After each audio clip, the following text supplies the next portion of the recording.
Good afternoon, everyone. My name is Gabrielle Taylor, and I'm the Educational Campaigns Manager for the Prevent Cancer Foundation. Thank you all for joining our webinar today, The Power of Prevention, Promoting the HPV Vaccine for Cancer Prevention, being brought to you by the Think About the Link campaign and Dialogue for Action conference.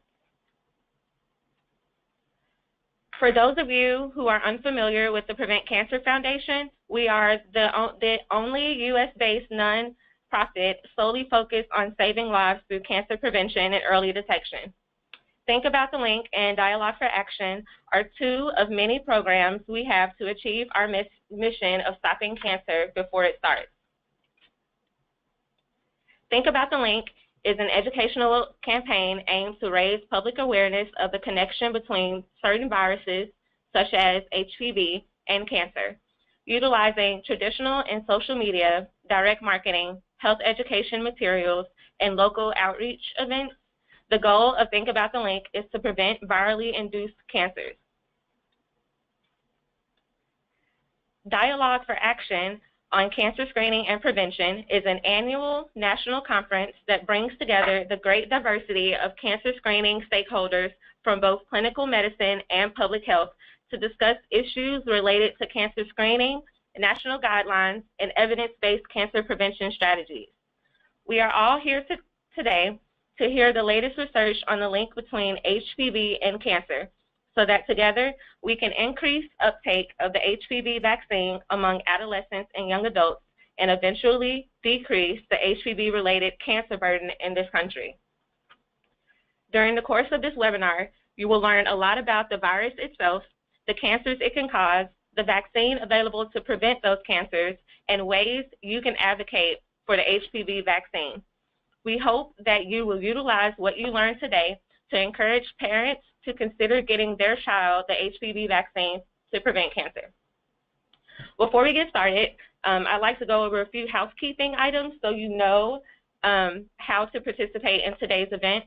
All attendees are in listen-only mode. You have the opportunity to submit text questions to our presenters by typing them into the questions box of the control panel. Questions can be submitted at any time during the presentation.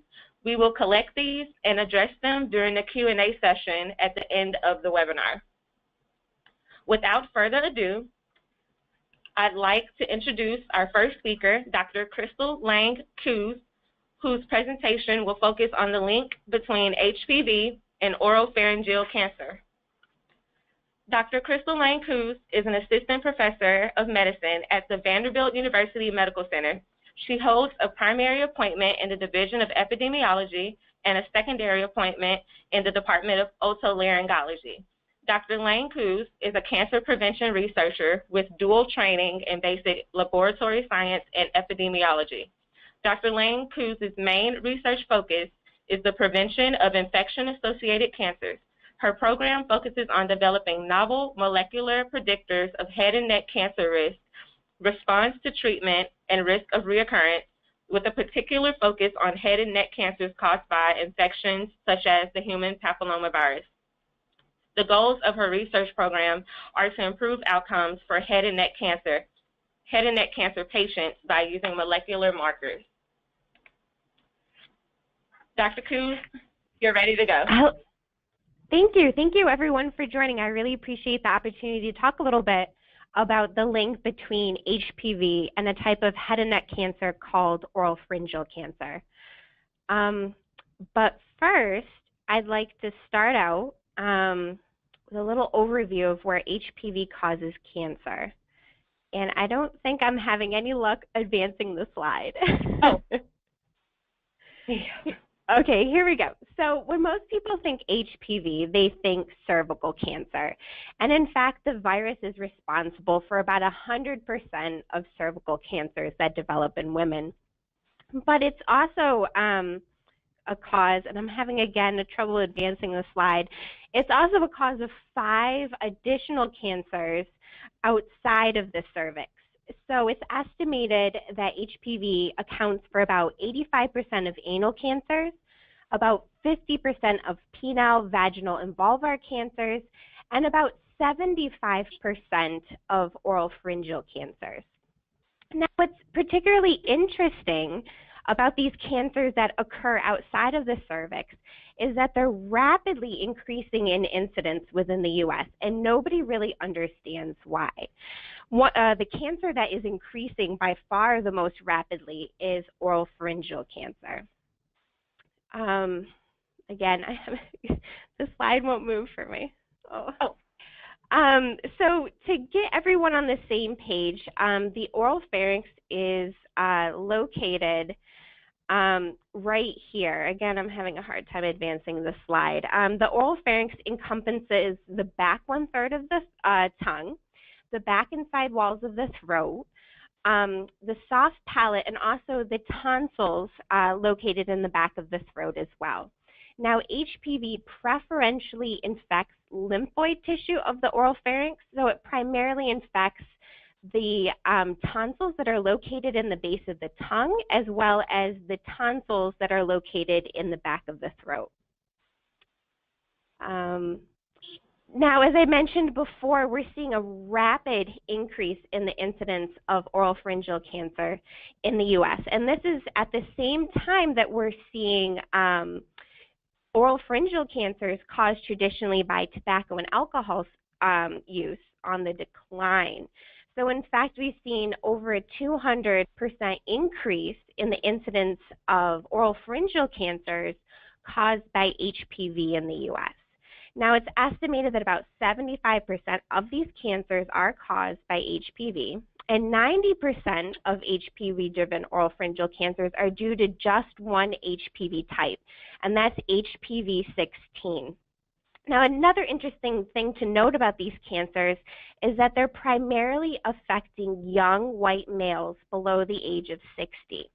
Now, we already are seeing that the incidence of oropharyngeal cancer, because it has increased so rapidly over the last few decades, that oropharyngeal cancers now outnumber cervical cancers in the U.S.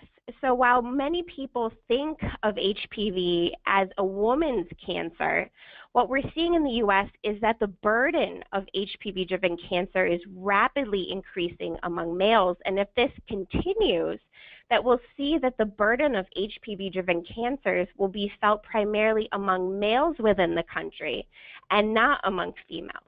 Now, this is partially due to the fact that we currently have very highly effective screening methods for early detection of cervical cancer in women, but there's currently no screening or early detection methods for oropharyngeal cancer in men. Oops. My apologies. I seem to have a trouble with this slide. Now, if we look at the rates nationally, you'll see a very interesting pattern. And I always like to show this because when people show the national rates, they kind of forget that things can look very different by region in the U.S. And so where I am at Vanderbilt in Tennessee, we see that the southeast region of the U.S. has the highest incidence of HPV-associated oropharyngeal cancer in the country. And unfortunately, if we make it to the next slide, you'll see that we also have the lowest HPV vaccination rates, not only just for boys, but also for girls. So it's likely as the southeast region of the U.S. will continue to be the epicenter of the oropharyngeal cancer epidemic for the foreseeable future. And that's not to say that this cancer isn't a problem in other areas as well. Overall, nationally, our vaccine uptake rates are much lower than we would like. So to give a little overview of who is at greatest risk, I'm pulling some data from a great paper that was published in JAMA in 2012 using the NHANES study.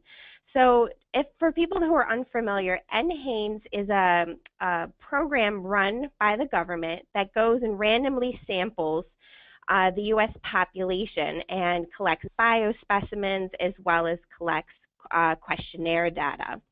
And so for this particular iteration of NHANES, they incorporated an oral HPV specimen collection as well as asked individuals about their smoking habits and their sexual history.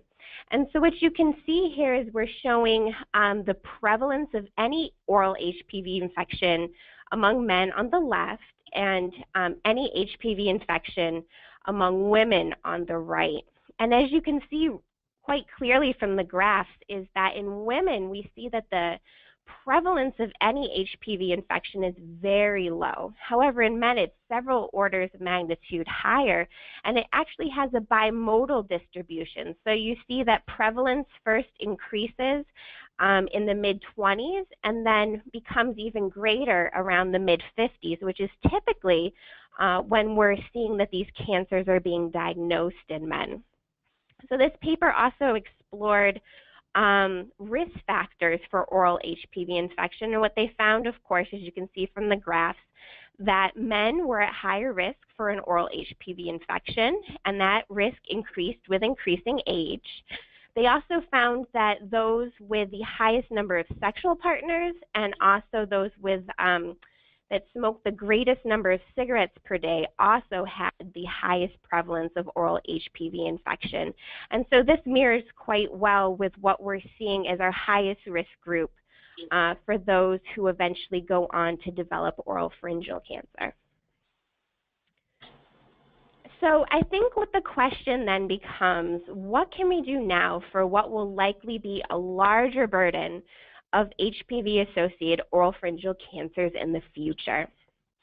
And given our success with cervical cancer, a lot of people have thought about methods for early detection, and I'll go into that in a little bit more detail. And of course, now we have very highly effective HPV vaccines as well. And so I'll go a little bit over the evidence that shows that the HPV vaccine is also very effective at preventing oral HPV infection. So in terms of early detection or screening for oral pharyngeal cancer, currently there's a lot of potential barriers. For one, even though we're seeing a large increase in incidence of oral pharyngeal cancer, the cancer is still considered rare, and oral HPV infection is also considered rare. So what I forgot to mention previously is that the high-risk type HPV-16 is only present in about 1% of the U.S. population.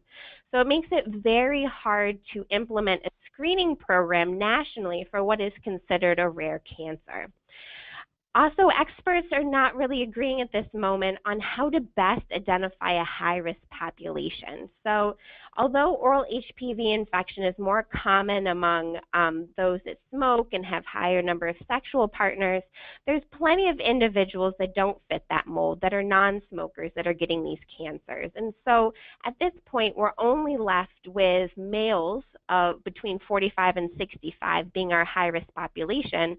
And that actually makes up a large proportion of the U.S. population at this time, making it very hard to figure out who should be screened from that large group. Additionally, we have no precursor lesions for oral pharyngeal cancer. And these tumors are usually small. They're buried deep within the tonsils.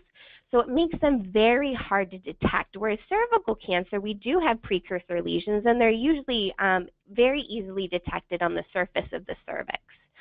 And which makes my other point that oral PAPs and oral rinses aren't very accurate at diagnosing these cancers, even when we know that someone has a cancer. And that's because we just can't access those tumors to be able to sample them because they're buried so deep within the tonsils. Now, there's several promising biomarkers on the horizon that have shown a lot of interesting findings that perhaps we can identify people who are truly on the pathway to developing oral pharyngeal cancer, but these biomarkers are literally decades away from clinical application. So that really leaves us with one other potential method for preventing these cancers, and that is HPV vaccination. Now, because oral HPV infection is very rare in the general population, it's been very, very hard to get a good estimate of how effective the HPV vaccine is against oral HPV infection. In fact, there's only 2 studies that have really been done so far. One comes from the Costa Rica vaccine trial. So this enrolled approximately 6,000 women in Costa Rica, half of which received the 3 doses of the bivalent HPV vaccine and the other which served as the control group. And so after 4 years of follow-up, those in the control arm had 15 oral HPV infections detected compared to only 1 in the vaccine arm. And so the researchers estimated that the vaccine is upwards of 90% efficacious against preventing oral HPV infections. Now, there is a new report that has yet to be published, and this is again in the NHANES study, where they looked at individuals who had received the HPV vaccine versus those that didn't. And what they found was that the prevalence of oral HPV infection was reduced by 88%. So these early studies suggest that the HPV vaccine is just as effective against oral HPV infection as it is against infections at the cervix.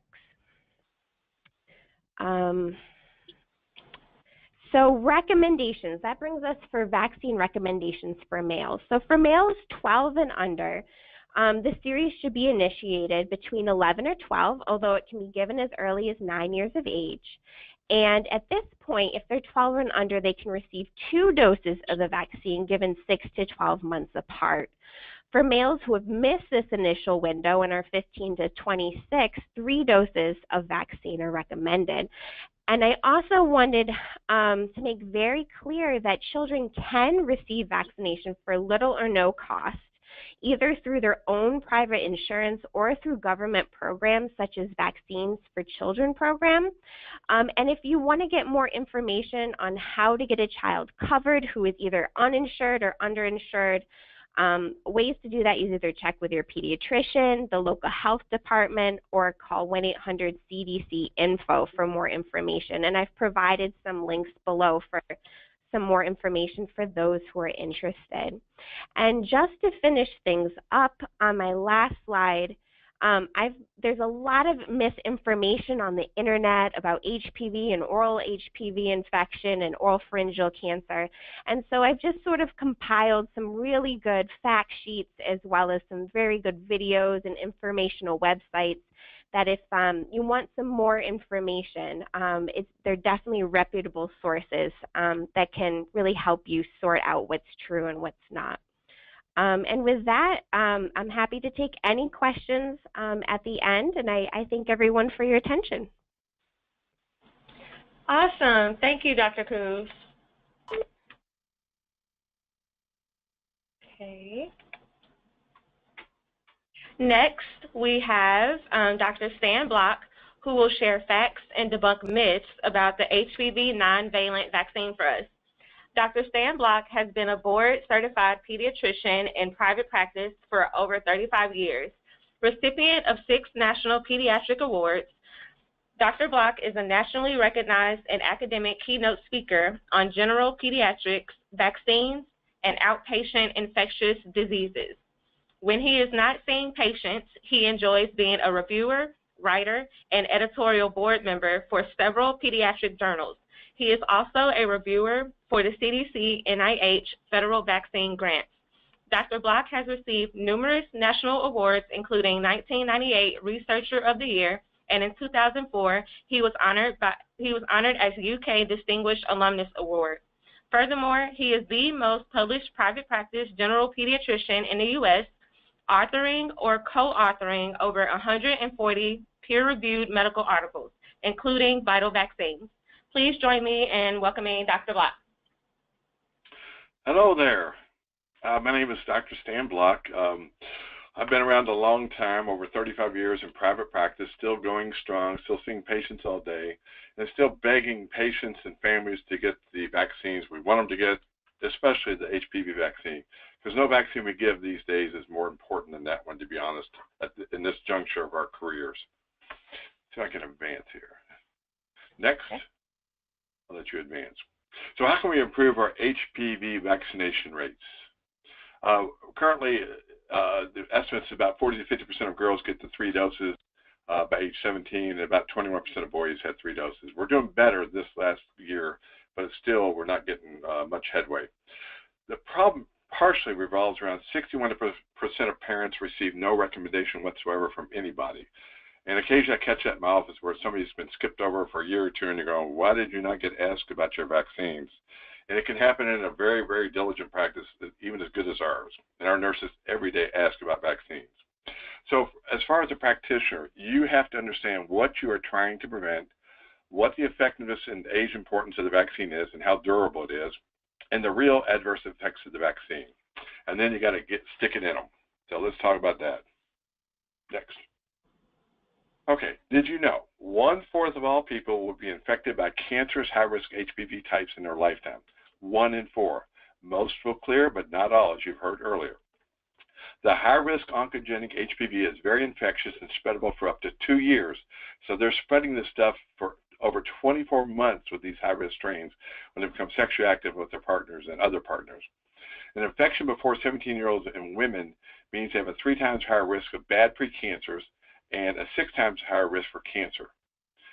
Initially, virginal girls who hit college, 1/2 of them will be infected within 3 years, even though it's not my angel. And I have 4 daughters. So everybody says not my angel is going to engage and not my angel is going to become infected. But we know 50% of these young women are getting infected by the time they finish college. Next. So the CDC and Chicago said this is a no-brainer, this vaccine, HPV cancer prevention. But apparently it is not a no-brainer for a lot of folks because they think way too much about it. So what we present to our families is this prevents 5 cancers in females: cervical, vaginal, vulvar, anal, and oral. And in males, it prevents 3 cancers: oral, anal, and penile. Australian data also shows that the vaccine, the Gardasil type 4, HPV-4, will prevent spread of infection with all 4 of the HPV strains.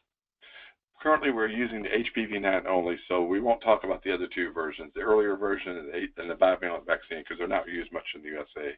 And HPV-4 is on the way out. Next. So, this is a cancer prevention vaccine. What you're going to tell families from now on, this will prevent about 30,000 cases of HPV cancers in both males and females, about 10,000 cervical cancers, and about 10,000 oral cancers. This is part of the reason you vaccinate boys. 1/3 of these folks who get a cancer are going to die. All are undergo surgery, radiation, or chemotherapy. Large numbers will go bankrupt because of the cost of medicine these days. In addition, you're going to be able to prevent over 250,000 surgical HPVs. That's CIN2 and 3. These are folks that require surgical manipulation, leap therapy, laser, etc. You're also going to prevent about 500,000 HPV CIN1 cases. This is huge. Women's burdens for this disease is incredibly horrendous.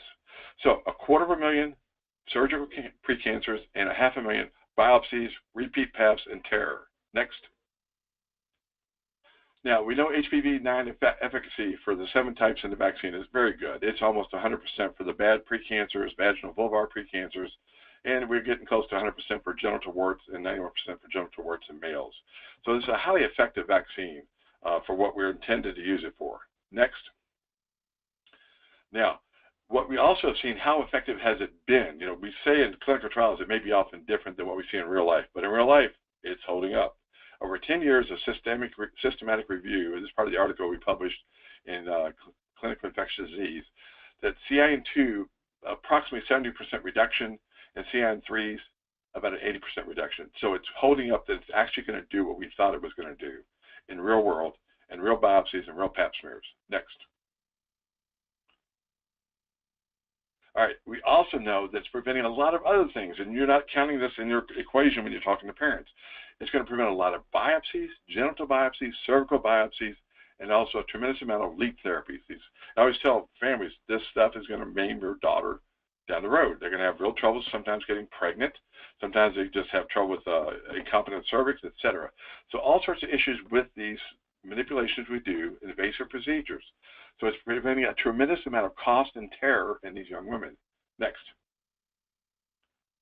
Now, how safe has the vaccine been? Well, looking at both vaccines together, we know the following. Temporal relationship does not equal causal relationship to vaccination. When you wear a seatbelt and you develop an autoimmune disease such as lupus or Crohn's disease, that doesn't mean the seatbelt caused your Crohn's or your lupus. It doesn't do that. What we know is it's associated in time, but it's not causal. So their typical background rates of any disease must be considered when you're talking about anecdotal notes on the internet. Next. Some examples of anecdotal gossip in pseudoscience. Sterility, girls and now boys. I'm finding stuff everywhere. Amenorrhea. CDC says no evidence. Complex regional pain syndrome. That's called sympathetic neurodystrophy. That's where when you give a shot, the kid's arm doesn't move for months. And they develop this real strange reaction, and it becomes really a problem, and it's difficult to manage. And we've seen them in our career here in the office, but not with any of the vaccines, but with things like shots for nausea or vomiting.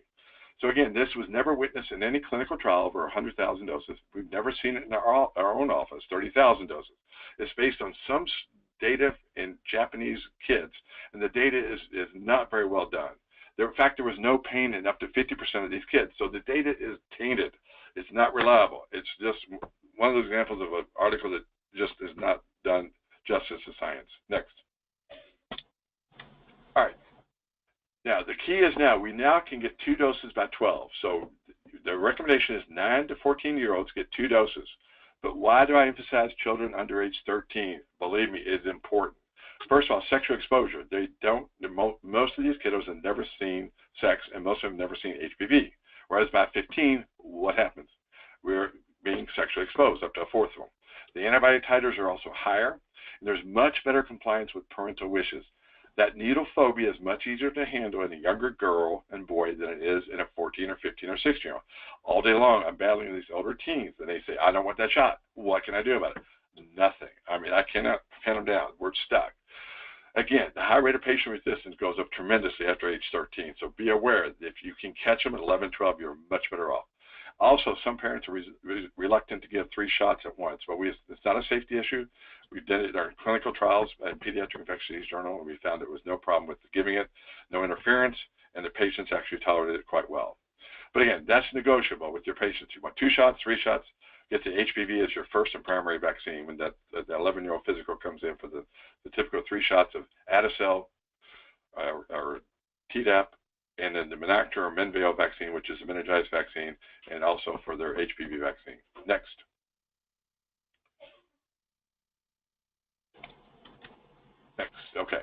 Okay, 2 doses by 12. Earlier is better. It avoids 3 messy internet fake news issues. I love Mr. Trump's fake news. All right, in this younger age group, there are no blood clot issues. VTE, thromboembolism, is unheard of under age 15, almost unheard of. Rare autoimmune, thyroid, neurological issues. You avoid all that background noise that we hear all day long in our office. And then there's no pregnancy issues, no congenital defect issues, no sterility gossip. You can't claim the vaccine caused these later on, decades later or 5 years later. So it's real important if you can to get it in when they're younger. You avoid all these crazy background issues. Next, that naturally occur in teens. Okay, did you know that the vaccine, of course, cannot cause infection or cancer? And I keep forgetting to mention this to parents, but you got to tell them. It does not cause HPV in the child. It also does not increase promiscuity or promote sexual abuse. It does not do that. We have 3 articles showing that clearly is not the case. And older girls and boys should also get the vaccine because there's 7 bad strains. In fact, I have a lot of kids that come in after 2 doses of HPV-4. I tell them you need to get the HPV-9 because it's 20% more coverage of bad precancers, cancers. And so it's real important to me to get as many of those doses as I can in of the HPV-9. So again, if they have 2 doses of HPV-4 in the past, I'll say, let's get the HPV-9. Even if it's been 5 years ago, I still recommend it because that extra 20% may help. Even though it's 1 dose, it's still better than nothing for those other 20% of strains. Next. All right. Again, emphasize, this is a cancer prevention vaccine. Remember, only 80% of women are current with their Pap test. 20% are slipping under the radar. They're at risk for cancers. In addition, our techniques and our recall rates are not great always. And so some ladies get diagnosed but never get treated. So there's all sorts of glitches in the medical system you have to be aware of. It's not perfect. Again, there are no screenings whatsoever for the other 4 cancers in women and the other 2 cancers in males. It spares, this vaccine is going to spare 250,000 women from undergoing surgical therapy for CIN 2 and 3, which is painful, terrifying, and may cause major troubles with pregnancies. It also spares 500,000 women from CIN 1, PAPS, biopsy, tear, and major cost. Next. All right. The estimated lifetime effectiveness for this vaccine. So I present to parents the following way. The vaccine is going to reduce the rate of HPV strains from 1 in 20 to about 1 in 100. So thus, one girl in every classroom without the vaccine is going to wind up with HPV infection with a high-risk strain. With the vaccine, it's going to drop to one girl in every 3 classrooms as a victim. Also, HPV-9 will reduce the rates of genital warts from 1 in 10, so 10% of all boys and girls get infected with it without the vaccine. With the vaccine, it goes to 1 in 100, same kind of numbers as above. In addition, your son, for the boys especially, your son will not be an unwitting cause of a girl's demise or a GYN surgery. 250,000 girls, CIN 2 and 3, 500,000 CIN 1s. That's a lot of bad disease in young women. Next. So finally, tell folks, if you do not believe in the devastation of HPV cancers, we're going to not go anecdotal. We're going straight to the source of women who've been through this. Go to survivor.org. Go to their website. Hundreds and hundreds of women have gone through cervical cancers, and they'll tell you their sad stories. And it's heartbreaking. It's uplifting at times, but it's heartbreaking frequently. Even these perfectly healthy young women, 30s and 40s, taking great care of themselves, doing the right thing, getting past it, they're still dying, still undergoing chemotherapy and major gynecologic surgeries. And insurance coverage, as you heard early, is just not an issue anymore for girls under 19. I'd like to get about it a little different. We'll talk about it if we need to. Next. And again, doctors need to explain, along with nurse practitioners and PAs, the internet gossip and the background rates of diseases to parents. And there's this latest one coming out now, aluminum toxicity, and that's meaningless compared to the prevention of real and common cancer and precancers. Theory versus reality is critical here, and it's so hard to get that message through. This fake news stuff drives us crazy in the office. Next. Again, remind you, you can prevent annually 30,000 cases of cancer, 10,000 deaths with HPV-9, 250,000 cases of terrifying surgeries, 1.5 million of abnormal paps and biopsies, 1 million cases of genital warts, not easy to treat and a real hassle. And all this for just 2 shots, 1.0 cc in a girl and a boy less than 15. Safety is not a scientific issue. It is a hearsay internet issue. Read the articles. An ounce of prevention is worth a lot. Next. And with that, I thank you. All right. Thank you so much, Dr. Block. And in addition to everything that Dr. Block has just shared, I invite you to visit scholastic.com/think-about-the-link for the campaign's Guide to Vaccinations for Parents. In this guide, Dr. Block is featured in a Q&A article about the HPV vaccine. You will also find a brief history of vaccinations and chart explaining the purpose and appropriate age recommendations for various vaccines, and that's including HPV, hepatitis B, and also Tdap. Now, last but certainly not least, I am pleased to introduce Tony Award-winning actress and Think About the Link spokesperson, Marissa Winokur, who will share her story of beating cervical cancer and becoming an advocate for the HPV vaccine. Marissa is best known for creating the role of Tracy Turnbland in the Broadway musical Hairspray, winning a Tony Award, a Drama Desk Award, and an Outer Critics Circle Award for Outstanding Actress. She was co-host of the CBS talk show The Talk, appeared on Dancing with the Stars, and has been in several other hit television shows and movies. Marissa and her husband, comedy writer Judah Miller, live in Los Angeles and New York with their son, Zev. Please join me in welcoming Marissa. Hello. Hi, I'm Marissa Winokur. Hi, thanks for being here. My story is, as Gabrielle just said, I am a Tony Award-winning actress, but it started many years ago. When I was growing up, all I wanted to do was be on Broadway. Broadway was my dream. That was all I wanted. And when I moved out I did Broadway show. I did Grease on Broadway when I was in my 20s. I was 21 and celebrated my 21st birthday on Broadway, and that was amazing. And then I moved to Los Angeles to do TV and film, but Broadway was always my dream. And then while in Los Angeles, my sister had lived there with me, and we both were like, let's let's use our health insurance because we were lucky enough to have health insurance. So we made a bet to one another. Let's said, uh-oh, I think I lost my webcam. Hello? We can still hear you. Oh, okay, there we are. Sorry.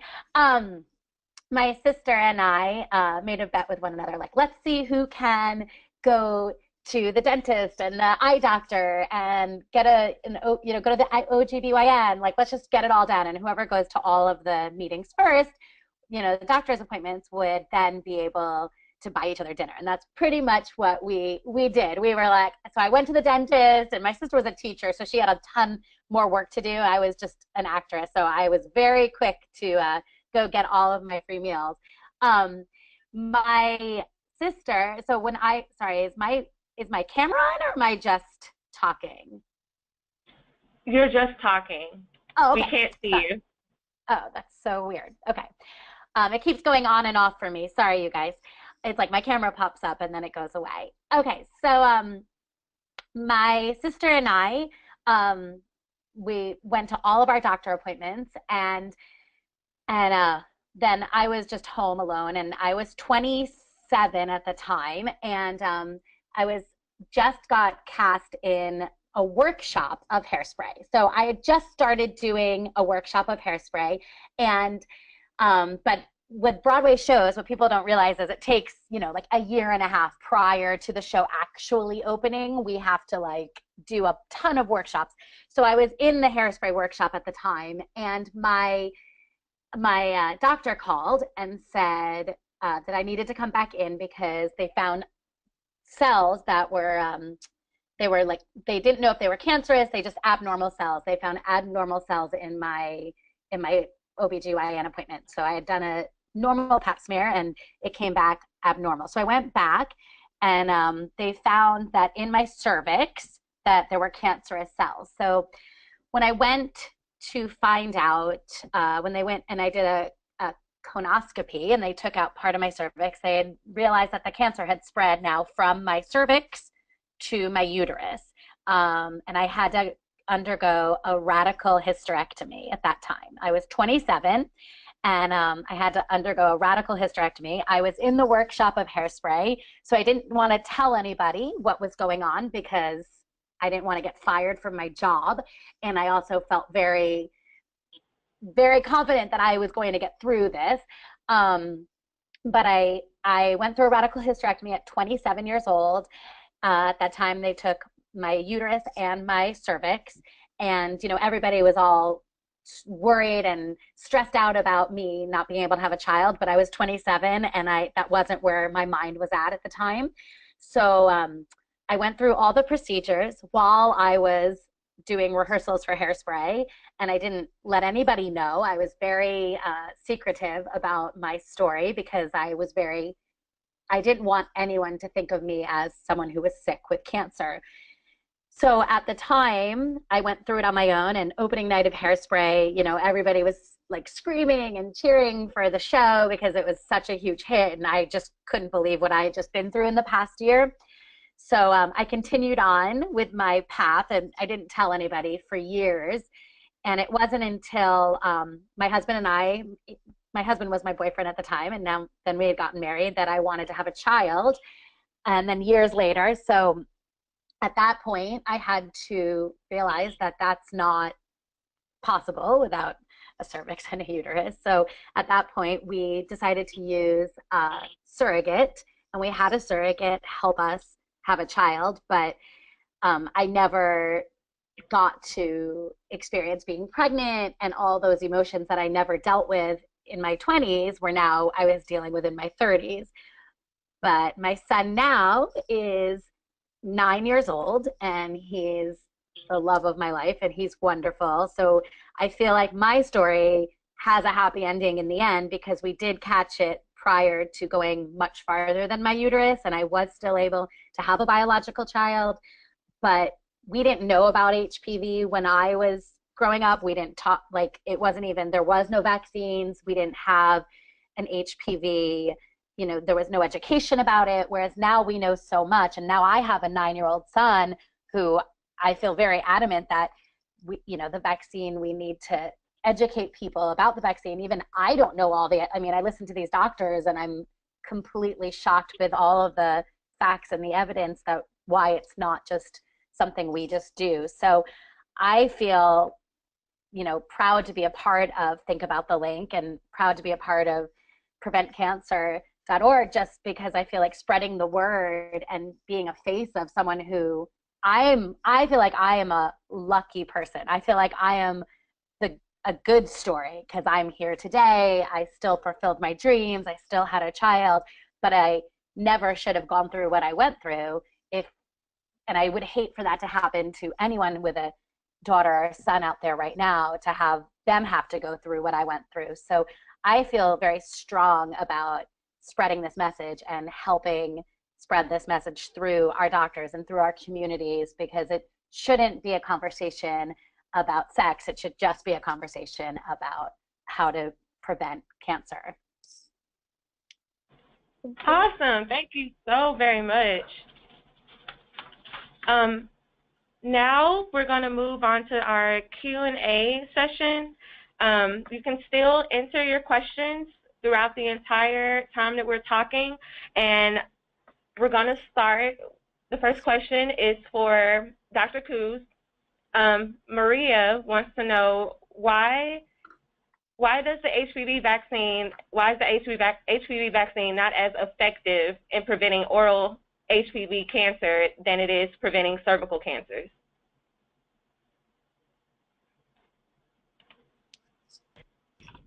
Well, so the studies, there's only been 2 studies done to date, one that's actually published and peer-reviewed, and it does suggest that it is as effective. The problem is when you look at the vaccine efficacy estimates, they're very unstable. They're not very precise because oral HPV infection is so rare. You don't have a lot of events, so you're not really sure. You can just say there's a range of efficacy, and we do believe that that the vaccine does protect as well against oral HPV infection as cervical infection. We just haven't had studies large enough to precisely estimate the vaccine efficacy. This is Dr. Block. There's a second point to that too, which I think could be part of the answer, and that is with oral pharyngeal cancers, between 30 and 40 to depending on what study you read, 30 to 40% are caused by tobacco and alcohol in their anterior tongue cancers and lip and gum cancers and chewing tobacco cancers. Then the posterior third of the tongue is where the HPV sits. That's the tonsils, which you talked about earlier. So you got to look at it from the Kentucky point of view, which is tobacco and booze, alcohol, versus the HPV portion of oral cancers. So there's 2 different sets of cancers that occur in the mouth that you have to allow for. The front part or the anterior part, which is more irritants like tobacco and alcohol, and then there's the posterior part, which is HPV related. So that's another part of that answer as well. Thank you. For our next question, this goes to Marissa, and this question is from Jamie, and she wants to know, will you vaccinate your son when he is at the recommended age, and how did you get involved with HPV vaccine advocacy? I will absolutely vaccinate my son. We actually talk about it in my house just because I'm always talking about HPV and the vaccine, and there's commercials now. If you watch on TV, during children's programming, there's a lot of commercials going on. So it's actually a conversation in my house, and my son's like, because you had it, do I have to get extra shots? I'm like, no, it's not, DNA related kind of cancer. But he definitely will, and he already knows about it, and we've already talked about it. Look, we don't talk about it as a sexual HPV vaccine. He's 9 years old. We talk about a vaccine. I didn't ask him about the chickenpox vaccine. It's not really, he doesn't get to vote. He doesn't have an opinion about it, but his opinion right now would be, I would like to get that vaccine. I don't want to have cancer like you had cancer.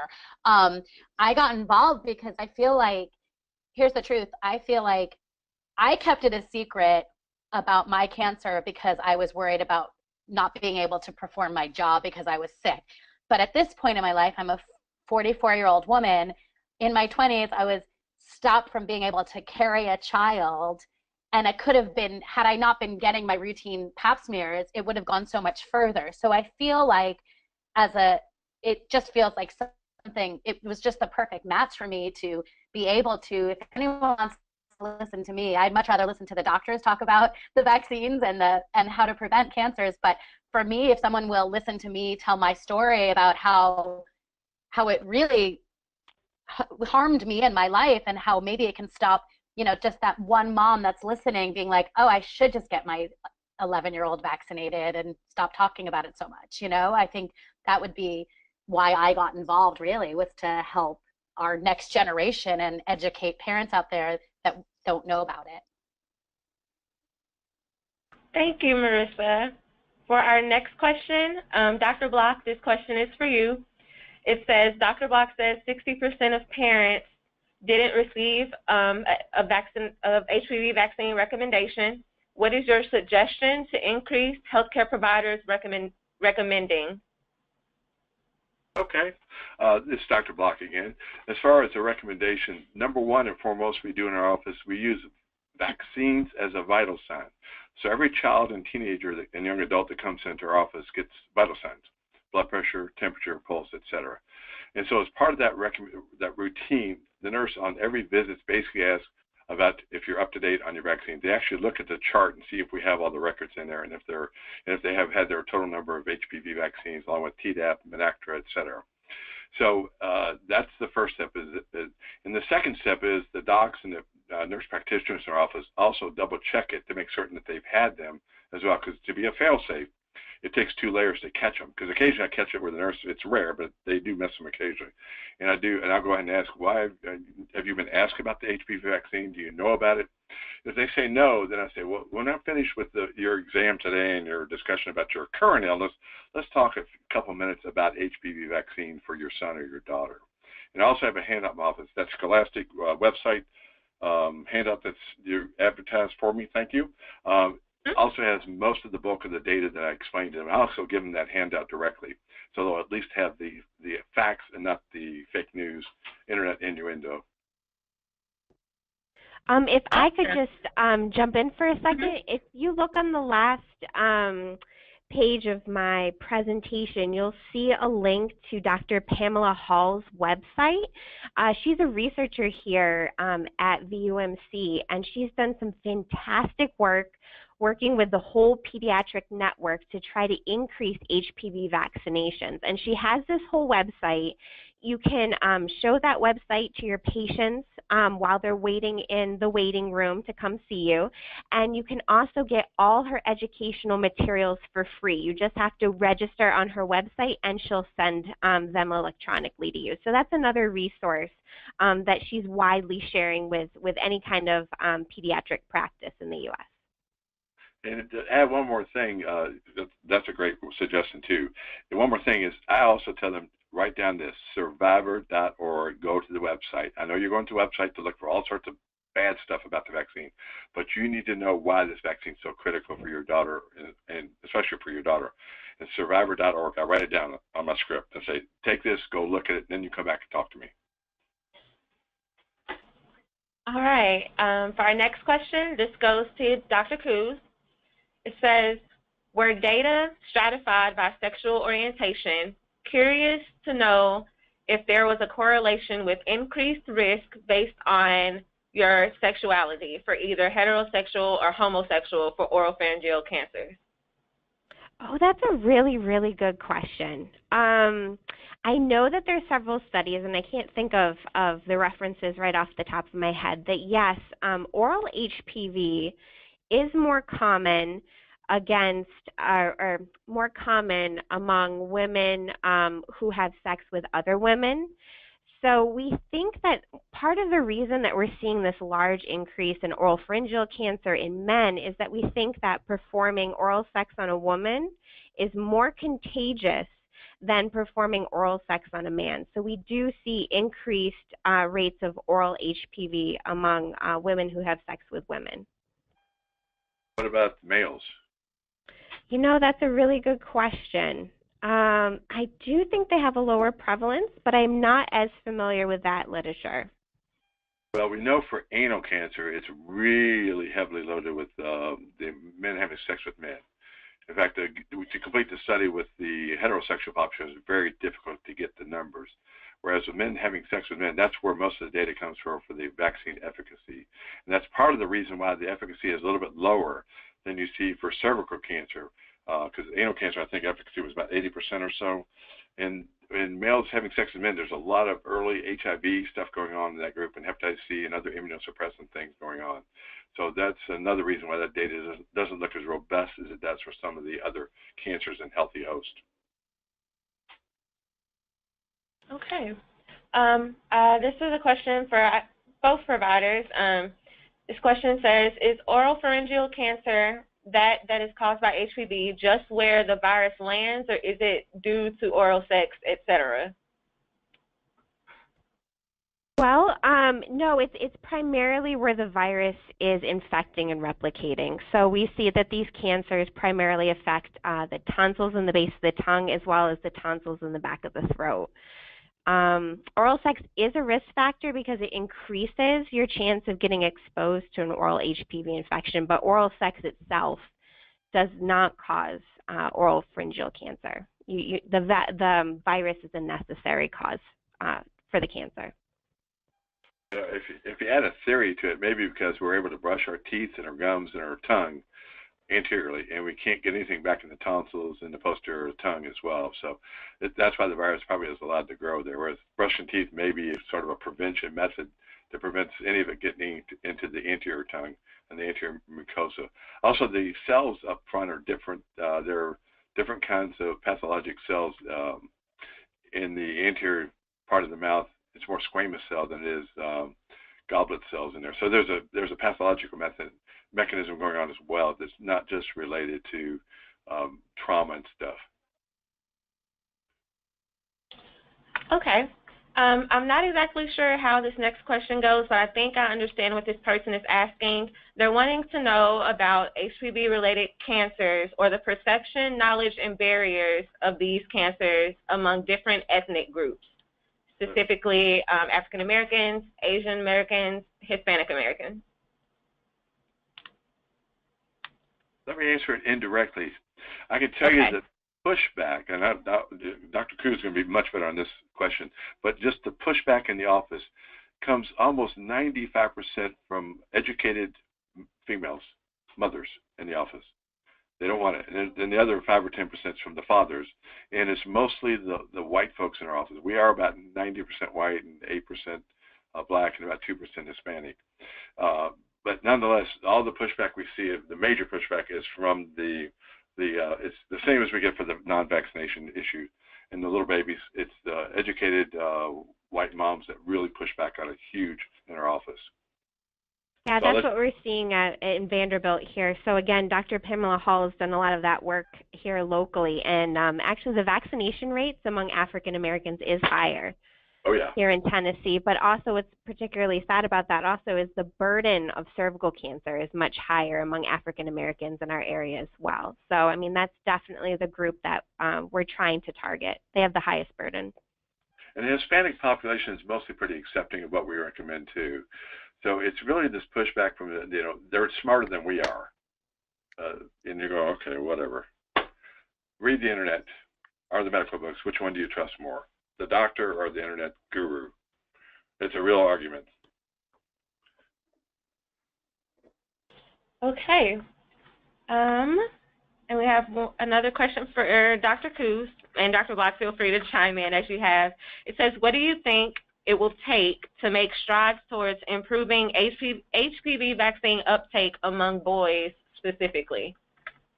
Well, I think it's exactly what Dr. Block has alluded to before in answering other questions. So again, Dr. Pamela Hall, who is my colleague here at Vanderbilt, she has shown that the #1 predictor of whether a child gets vaccinated is provider recommendation. It's kind of scary. She has plenty of data to support this, that providers are uncomfortable talking to adolescents about this vaccine. And because they're uncomfortable, they're not recommending it. The parents aren't getting the necessary education that they need, and they're not getting the vaccine. So the number one predictor is a strong provider recommendation. And what Dr. Hall is trying to do is give pediatricians the tools to talk to the parents, to not make it uncomfortable, to make it a much more easy conversation. And she's made a lot of headway here in Tennessee because we have the second lowest HPV vaccination rate among boys. We're only second to neighboring Kentucky.